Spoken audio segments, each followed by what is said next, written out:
आम तौर पर पाको वियालोंगा के पांव अब तक गीले हो चुके होते।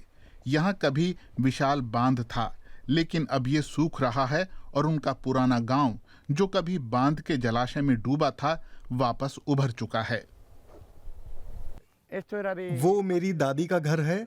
मैंने वहीं बचपन गुजारा, अपने माता पिता, भाई बहनों, अंकल और आंटियों के साथ। वो हमारा घर था। ये पुर्तगाली सीमा के पास बसा स्पेन का गांव असरेडो था। जब अल्टो लिंडोसो जलाशय बनाया गया था तो बाकी की घाटी के साथ ये भी पानी में डूब गया। 30 साल तक ये गांव डूबा रहा। गांव का पुराना फव्वारा अब भी चलता है। मुझे याद है कि मेरी दादी और एक लड़की यहाँ पानी भरने आती थी। लड़की दादी पर पानी फेंकती थी और दादी लड़की पर, जब तक कि दोनों भीग ना जाएं। गर्मियां होती थीं तो कोई दिक्कत नहीं थी।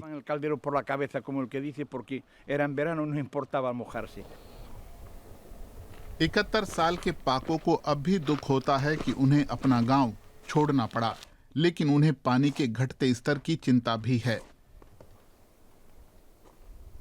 पहले इस इलाके में हमेशा बहुत पानी हुआ करता था, लेकिन अब जलवायु परिवर्तन का यहाँ बहुत असर हो रहा है। इसके लिए जलवायु परिवर्तन जिम्मेदार है, यानी हम दोषी हैं। हम इंसानों की वजह से ये हालात हुए हैं और हम अब भी सुधर नहीं रहे हैं।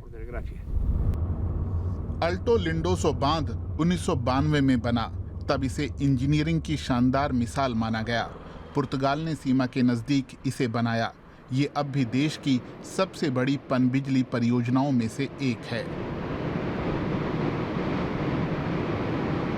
इरेनी साओ मार्टिनो को याद है जब बांध बना था। वो पुर्तगाल की हैं और स्पेन के अपने उन पड़ोसियों की भावनाएं समझती हैं जिनकी संपत्ति जलाशय में डूब गई थीं। लेकिन वो कहती हैं कि उनके पास शिकायत की कोई वजह नहीं है। उन्हें मुआवजा मिला, बहुत सारा पैसा दिया गया, यहाँ तक कि झोपड़ियों और मुर्गी के दड़बों के एवज में भी। उससे वो लोग बाद में बड़े घर बनवा सके। पाको के माता पिता ने मुआवजे के पैसे से ऊपरी इलाके में घर बनवाया। आज पाको वहाँ अकेले रहते हैं। उनके पुराने गांव की अब भी कुछ निशानियां बची हैं, तस्वीरें और 50 साल पुराने घर के कुछ वीडियोस।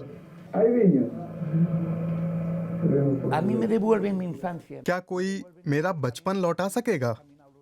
वो रास्ते जिन पर हम साथ चले, वो पेड़ जिनसे हमने फल चुराए, बचपन की वो ऊल जुलूल शरारतें मेरी यादों में बसी हैं। उन्हें मुझसे अलग कर देंगे तो मेरे पास क्या बचेगा?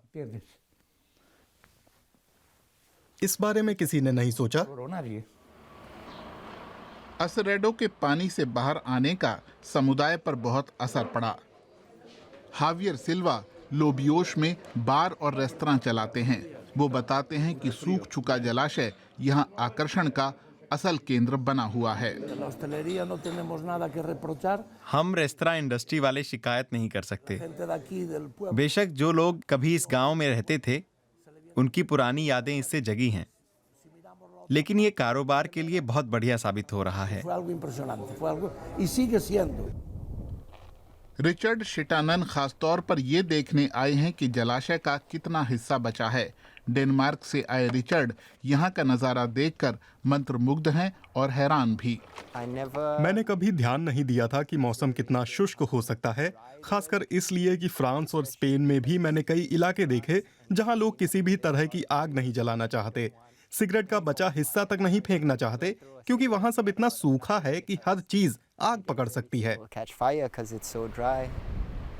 शुष्क परिस्थितियों के कारण आग लगने की ऐसी घटनाएं आम हैं और सूखा भी। हमारा इतिहास, हमारी जड़ें, अनुभव सब खो गए और इसे इस हाल में देखना, अच्छा होता हमें मुआवजा न मिला होता। हम यहीं रहते और हमारा गांव वैसा ही जीवंत होता जैसे पहले होता था। उन्हें नहीं लगता कि जलाशय अब कभी इतने लंबे समय के लिए उनके गांव को डुबो सकेगा। अपने अतीत के निशान तलाशने के लिए पाको यहाँ आते रहेंगे।